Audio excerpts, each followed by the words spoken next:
What if I told you that this box set proves that physical media is far from dead? Come on now, dawg. Don't believe me? Well, stick around and find out. I'm gonna do a deep dive into this box set. Now, I'm not gonna talk about every movie. I will touch on about 4 or 5 of them, give you my take as to whether the box set is worth it and why it means that physical media is far from toast. If you can stand the pain, I don't mind the exercise.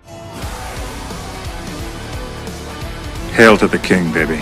By the way, I'm gonna use Sumo in this video, and if you spot him, let me know the timestamp down below in the comments. Your first question is probably gonna be, wow, you bought the Cliff Twemlow box set? Second question, or maybe part B of the first question, who the f is Cliff Twemlow? I'll admit to a blind spot when it comes to Mr. Cliff Twemlow, the so-called Mancunian man. Of course, it was a documentary by Jake West that put him on my radar. This is a box set review, so let's open up the box set. Here you go. This is the first disc, Mancunian Man. This is a digipack. A lot of people don't like these cardboard sleeves. Luckily, nothing fell out in transit. Nothing looked scratched or played badly, but it is not the sturdiest packaging. Very, very flimsy, but it is sort of par for the course when it comes to Severin box sets. Mancunian Man, I'm going to tell you right now, is an incredible documentary, and you can see it for free on Tubi. That's right, it's on Tubi. It's been on Tubi for over a year, even before the box set came out. That's where I watched it. I do highly recommend it. It'll give you a really good taste of Mr. Well, I don't know if you want a taste of Cliff Twemlow, but you get, you know, an idea of who he is, what his cinema is like, and it'll prepare you for the rest of the films in this box set. Said box set has 11 films on 9 Blu-rays, films like The Tuxedo Warrior, which honestly I could not be bothered to watch. I did want to start at the beginning. You got to begin at the beginning, as the song says. That's with G.B.H. Oh God, you're not ready for this. G.B.H. is a hoot with quotable lines like, when they put teeth in your mouth, they ruined a perfectly good ass. That's in the movie. That's literally his badass line to somebody. What does that mean? There's a lot of head-scratching things about G.B.H., well, Cliff Twemlow in general, but maybe we should talk about the plot. With ridiculous lines like that, there's no wonder this shot-on-video British action thriller is so infamous. This movie lives in the no man's land between The Room, Oh, hi, Mark. and Getavin, or aka Champagne and Bullets. It's a vanity film that's basically got delusions of grandeur, like the best of the best. Awkward fight scenes, homoerotic encounters, badass dialogue, and way too fucking many disco dancing montages, basically to pad out the runtime. It's not good. With the right audience, this would be a laugh out loud hoot that would bring the crowd together. But watching it alone at home, it just feels so lame and sadly pathetic. And I hate putting it that way, but goddamn if this movie isn't boring. And to top it all off, it looks ugly as hell. How this ended up as a video nasty, I'll never understand. Cliff Twemlow plays a bouncer who's out to get some gangsters who are trying to do some kind of collection, protection racket kind of thing, and he's badass and unstoppable and all the girls want him. You know what kind of movie this is. Like I said, it's a vanity project. It's designed to make him look cool and sexy and tough. It just comes off really awkward and dumb. Dumb. Not a fan. In the immortal words of Cliff Twemlow, or whatever the hell his character's name is in this movie, bloody women, no wonder there are so many queers. What?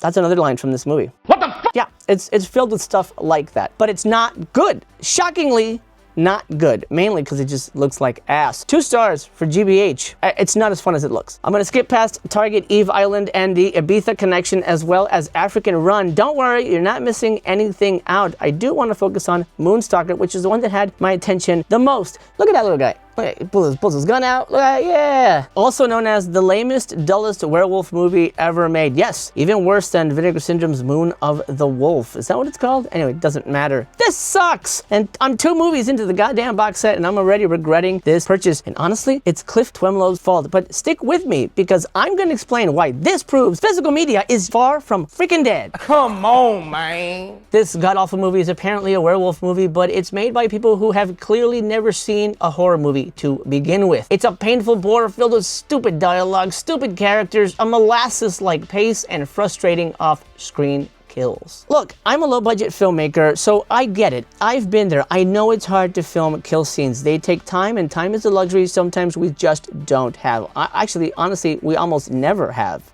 But goddammit, Cliff Twemlow, if you're making a monster movie, you gotta show us what the monster does. If you don't do that, you're letting the audience down, you're letting the genre down, you're making a piece of shit. When you finally do see the so-called werewolf in the last 10 minutes of the movie, it looks like the imp from Sorority Babes in a slime ball bowl-orama wearing a Chewbacca costume. Needless to emphasize, it looks stupid as hell, which I guess is the running motif for the movie. The box set in general, maybe. Cliff plays a big game hunter who is sent to the moors of England to track down a supposed creature that's been killing the local peasantry. I mean, you know, what are not villagers, I guess, whatever you call them, the people in the town. And, you know, it's kind of Ghost in the Darkness with a werewolf, except shit. Frankly, it's piss poor, bottom of the barrel junk, and it's clear to me now that I'm not necessarily vibing with the Cliff Twemlow cinematic universe. 1 star for Moonstalker. Thanks. So yeah, Cliff did a lot of action movies, but I'm honestly more interested in his horror films. Call me crazy. The Eye of Satan. Oh, look how creepy that is. Oh my God, Satan. Is he Satan? Is he the Eye? Let's find out together, shall we? This SOV's supremely confused narrative will make you feel like you walked in late and missed the entire first act, because it hits the ground running and it doesn't give 2 shits whether you know what's happening or not. Don't you just love those kind of movies? It's like a mafia movie or something, and there's a bad guy named Camille, and then everybody starts talking about a cat of some kind, even though we never see one until the middle of the movie, but it's somehow connected to an African cult that gives men Black Panther powers. And Cliff Twemlow uses Satan powers and a shotgun for some reason to pay Camille back some money he's owed or whatever, and then he shows us his sweaty meat and 2 veg after a sweaty workout that we were forced to sit through. As you can see, it's a bit of a mess story-wise. Here, Cliff stretches his thin acting talents to play a demonic entity, kind of like a superpowered Vincent Price, but he comes off as believable as the Master in Manos Hands of Fate. Not to mention the tough guy act comes off a little more pathetic this time. Yeah, the guy's in great shape, but he's clearly 60-something, and it's Tommy Wiseau levels of embarrassment. I never really had a clear idea what the hell was happening in this movie, and frankly, I didn't give a damn. I think the problem was they couldn't decide between it being a Satan movie or a gangster picture, but either way, it's a piece of crap. 0 stars for Eye of Satan. I know what you're gonna say. How can it get any worse, MC? Well, wait till we talk about Firestarter, but before we do that, do me a favor. Drop a thumbs up on this video. If you're new here, do consider subscribing so you and I can hang out again. I love you very much, and it would be a shame to not see your beautiful face again. And I can see you. I know what you're doing. I won't say anything, but dude, come on. Suck it, Star Wars. It's Firestar time. That's right. Everyone's favorite science fiction movie shot in a garage on video.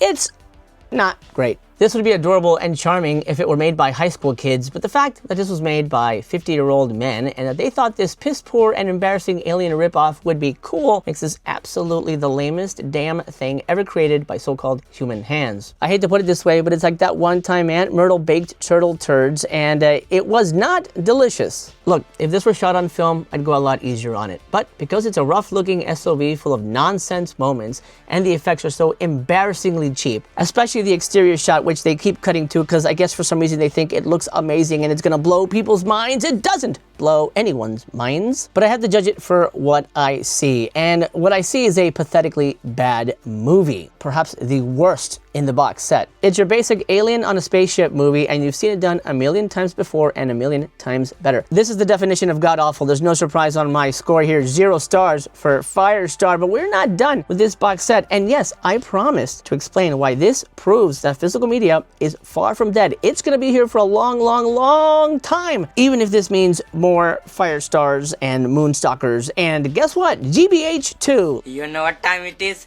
Disco time! Ooh, G.B.H. 2. Who doesn't love a good sequel? Well, let me say this. I don't want to give any spoilers for the first movie, but the first movie ends in a very interesting way. In a way that I would think, well, there's no sequel. But somehow we get a sequel. I'm not saying what happens, but maybe you can infer. Anyway, the sequel, to me, doesn't make any sense. And guess what? I guess that is apropos of the cinema of Cliff Twemlow. Well, look at that, fucking poetry. If there's one thing I love about the G.B.H. films is their incredibly awkward, badass dialogue. This one has such bangers as "Dead men don't piss," which, yes, objectively true, but is that cool? Is that like a badass thing to say? I don't think anybody really could have pulled that off. Cliff barely does. I mean, I kind of give him a pass because it kind of seems like an old man thing. Like, oh, that's kind of a funny like old man thing. Dead men don't piss. That's weird, dude. That's weird. We're going Beyond Vengeance, also known as Lethal Impact, and sadly, Cliff's best film was his last film, despite the fact that it uses an incredibly amateurish and annoying way to show flashbacks, and you can just go ahead and fast forward through that shit. This sequel becomes kind of a takeoff of Paul Schrader's Hardcore, but it works to give Twemlow some real agency, and in turn, kind of makes a better movie. It's still SOV, but it's a better looking SOV. It can't help but look rough around the edges, and honestly, it kind of works for the material here in a way that it didn't with the other one. I think because the other one was trying to be kind of a big budget action movie, and this kind of embraces its grimy, grindhouse, low budgety roots. At least story-wise, it's aided by the look. But let's be real here, it's still a crap movie, but far more enjoyable and entertaining than the others I've had to suffer through. I will say the preponderance of characters and the lack of a concrete narrative does hurt the movie at times, especially towards the middle, where it feels like the movie's just kind of meandering, looking for a plot. Even though there is a pretty solid setup, sometimes it feels like there's not enough movie to go around. And it's clear that Cliff hates happy endings because similar to the first movie, this one ends quite tragically, but in a way that doesn't feel satisfying to the narrative, and it kind of ruins the franchise, to be honest. It really goes out on a downbeat note that I don't think was the right decision. I mean, needless to say, we didn't get a G.B.H. 3. Honestly, I'm shocked we got a part 2. G.B.H. 2, like I said, is basically Paul Schrader's Hardcore, and while it's not terrible, it's not amazing. 2 stars for G.B.H. 2, and I'll be honest, that's where I stopped with this box set. I think I got a great taste of what this offered me, and honestly, I don't want any more. I will say this though, great time to mention that there is a members section here on Master Chaos, and if you're a member, I will be talking about the next disc I watched, which I can't show you the pictures, but it includes Fitness Over 40 and Nude Massage. Members only review for that disc.